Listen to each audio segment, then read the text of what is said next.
I, Aisha Jumwa Karisa Katana, being appointed a cabinet secretary. Mwanasiasa shupavu na kiongozi wa zamani Aisha Jumwa Katana, anayejulikana na wengi kama mekatiriro wa menzo wa karne ya 21, amejikuta katika njia panda ya kisiasa, huku mstakabali wake ukiendelea kuzua maswali mengi miongoni mwa wafuasi wake. Jumwa, ambaye kwa miaka mingi amesifika kwa sauti yake thabiti inayokata kama upanga na ujasiri wa simba, kwa sasa ameingia kwenye ukimya mkubwa wa kisiasa uliowaacha wengi wakijiuliza, je, yuko wapi mwanamke huyu shujaa?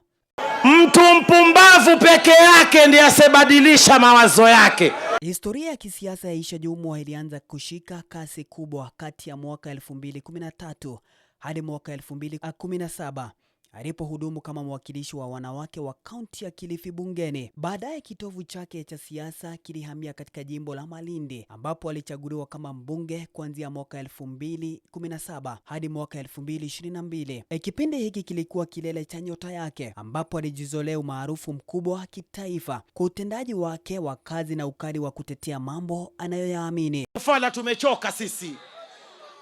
Amekosa kazi siku hizi, haja kufungua kadi ya NHIF. Kufuatia mchango wake mkubwa, Rais William Ruto alimteua Aisha Jumwa kuhudumu katika ngazi ya juu ya utawala kama waziri wa huduma ya umma, jinsia na mashauri ya kijinsia. Hata hivyo, kufuatia mabadiliko na mapinduzi makubwa yaliyofanyika katika baraza la mawaziri, sauti ya Jumwa ilinyamazishwa ghafla baada ya kupokonywa nafasi hiyo ya uwaziri. Hatua hiyo ikatajwa na wachambuzi wengi wa masuala ya kisiasa kama mwanzo wa kufifia kwa umaarufu na nguvu zake zilizokuwa zimetanda nchini. Kwa miaka na miaka, Jumwa amekuwa kiongozi mwenye haiba ya kipekee na mvuto mkubwa wa kisiasa nchini Kenya.